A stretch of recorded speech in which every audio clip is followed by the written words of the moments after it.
Hi, I'm Lucie Jones and you are watching BroadwayWorld UK. Greetings and salutations, folks. Tom Hayden Millward here for BroadwayWorld UK. And today's question is, do you hear the people sing? And the resounding answer is yes, because Les Misérables, the stage concert, has made a triumphant return to the Sondheim Theatre.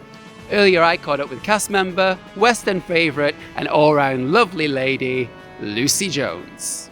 Hi, Lucie. Hi, Tom. How are you? I'm well. It's nice to see you again. And thank you for spending a bit of time with us today. And of course, we're here to talk about Les Misérables, the stage concert at the Sondheim Theatre. But of course, it's not your first trip to the Les Mis rodeo. Can you tell the viewers a little bit about your history? Yeah, of course. I was in the show in 2010 and I played Cosette, which was the 25th anniversary year. It was a really cool year to be in the show. So we did the O2 Arena concert with, all the alumni and those amazing stars that came to do it. And I did the show for a year then. Now I'm back to play my mum. I was Cosette last time and now I'm playing Fantine. So it's quite special. It really is. And the girl who's playing Cosette, Charlie, she's brilliant. She's absolutely beautiful singer and actor. But she kind of looks like me as well. It's really quite, especially with the mask on, from here up, we really look quite similar. So it's quite funny, actually.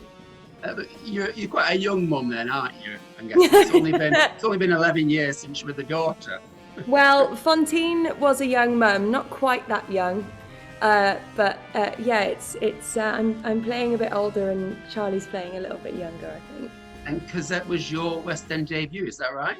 Yes, it was. It was my professional debut. I'd done lots and lots of local theatre and one or two professional workshops, but I'd never been on stage and been paid for the privilege before. So it's very nice. I came in the other day and Thomas, one of the producers, said to me, "Welcome home." And I thought, it really does feel that way. It's really nice. What are you most looking forward to about playing Fantine? Gosh, she's an amazing, amazing character. The role is, people keep saying to me, "Oh, you're only on for 20 minutes, that's great." And I'm like, well, one, I'm not, because I play Fantine and then I'm in the ensemble and then Fantine comes back towards the end of the show. Spoiler alert, as if anyone hasn't seen it before. But the emotional arc that you need to go on and like the journey of the character, as they say, is quick and she goes through a lot. So it's very taxing as a human, but it's challenging as a performer as well. And I'm really enjoying getting my head around that and getting my teeth into it and finding those beats and moments. And it's even more of a challenge than I imagine I would find it normally. Because we don't have any physical action. It's concert version of the show. So even when, Fantine's demise, we're in the docks, she's a prostitute at this point. And there's a couple of instances in the full production, in the show proper, as they say in rehearsals, where Fantine is involved in violence, or you see her, going with a man to, do what she does, or taking an opiate, like a drug, or drinking, or all these things that kind of physically help the action and inform the story. So I'm having to kind of put all of that into my head. And it's a challenge, but I'm really enjoying it. I'm really, really enjoying it. And I know I've got big shoes to fill because I'm following the one and only Carrie Hope Fletcher, who has been wonderfully supportive and given me some words of wisdom upon my request. But yeah, I also get to sing I Dream to Dream every day. Come on, it's amazing. Yeah. Now we are Broadway World, so for our viewers across the pond, just wondering, have you ever auditioned for a Broadway production? Oh, yes.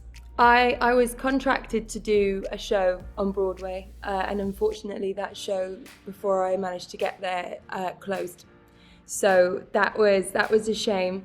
But there's still time. I'd love to come over. It's a huge dream. It would be an astonishing thing if I managed to ever step onto a Broadway stage and open my mouth to sing. It would be amazing. But there's still time. And I guess your lips have to be sealed about what the show was and the role. Absolutely, and so on. Absolutely, yeah. I had a surreal experience one time when I was in New York, and I was walking down the street and I spotted the artwork for Waitress. Do you know about this? Yeah, and there you were, on the streets of New York as Jenna and I don't think it had even been announced in London yet that you were going into the West End production. No, it hadn't. Do you know anything about I that? do, yeah. So when the production in London had just opened, so bearing in mind 6 or 7 months before was when they auditioned for the production in London, and I'd auditioned, and the company decided to bring over Kat to open the show, and then asked me to continue after her. So I knew that I was going to be doing that in one way or another for quite a long time. And in that January, when the show was opening here, I went over to New York to do my photo shoot with the producers and with the original artwork directors and everything for Waitress. And it just so happened that Joey Mack from New Kids on the Block was going into the show on Broadway for a short time as Pomater. So he came and we did some pictures together, and I assumed they would, Photoshop someone else's face onto my body or something. But next thing I know, a couple of weeks later, I was sat by a pool on holiday and I got a text from Jodie Steele saying, "Congratulations on your Broadway debut." And I was like, what's happening here? And so I called my American management and they FaceTimed me back from Times Square, and they were like, "Yep, there you are above the Mean Girls poster. It's Waitress, Brooks Atkinson, featuring Jerry Mack from New Kids on the Block, and me." And all these people in America were like, "Who is this?" And the girls in the show felt awful for them because they're like, there's been a photo shoot for this, and I don't know if they knew who Jenna was going to be opposite him, and that's why they did it. But by this point, obviously, they all knew who was going to be in the show. So it was a funny time. I kept getting texts from friends like, "Oh, you're on a trash can in Times Square." Yeah. What is happening? This is so weird. So the posters made it before you've made it yourself, and I'm sure it will come one day. And speaking of Waitress, of course, you've got a very busy year because you'll be opening up once again as Jenna in the UK tour this time, which kicks off at the new Wimbledon Theatre the 4th of September 2021. So what are your feelings about getting back into the apron? Oh, I'm so excited. I can't tell you. I didn't get to finish in London. I was out for a short while just before lockdown 1 because Sarah was here. Sarah Bareilles was here playing Jenna, and that was all planned, and we knew that it was happening. And David and I were due to go back in when Sarah and Gavin Creel was here as well. And then the lockdown happened, so we didn't get to go back in, and we were both kind of like, "Oh God, this is." This sucks, because the show then closed, and because of the pandemic, it was closing anyway in the summertime. It was due to close. The booking period was over, So we were kind of like, "Oh, that's gone now," and we mourned for it and everything. But I don't think I ever would have been over it. And so when I was called to speak about the tour, it was a no-brainer for me. It's a beautiful show. It's a once-in-a-lifetime role, I think, for me. And I'm not done with her. So for Jenna to be so, stalwart and at the front of my mind still, I really love playing her, and that kind of proves it to me. And I'm really, really excited to go back and to take the show to people who maybe haven't been to the theatre in 2 years by that point, around the country.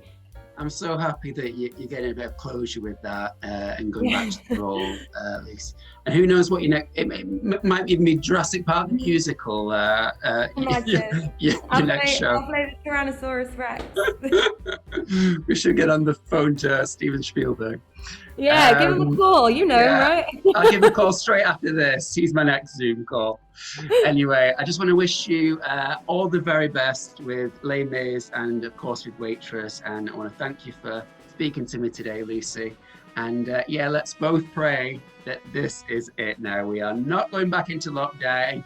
Theatre is Oh gosh, back. no, come on. And I'd just like to take this opportunity, because I'm trying to say this as much as I can. Thank you to you guys and to the websites that are doing what you guys do for, you know, keeping us ticking over in the last year and a half, and even more so to the people who are clicking on the website and booking tickets and coming back in. And it's so important. We could not do what we do here without people like you and the audiences who are clicking on the link and buying the tickets. And so thank you, and thank you everyone.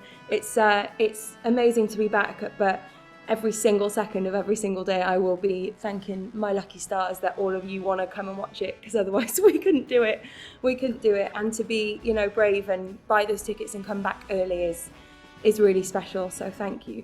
Oh, bless you for that. And yes, of course, there can be no theatre without the audience. So, yeah, I endorse your sentiment fully. Good, and, thank you. Yeah, and you can see Lucie Jones on stage as Fantine at the Sondheim Theatre in Les Misérables, the stage concert, right now. Les Mis, the stage concert, is currently booking through to the 5th of September here at the Sondheim Theatre, ahead of the full-scale production's return from the 25th of September. So come one, come all, and show your support for the revolution. I'm in the theatre now. I'm in the bar. So Oh, mine's a Stella Artois, please. I'm a waitress. What can I say? At heart. She's opening up.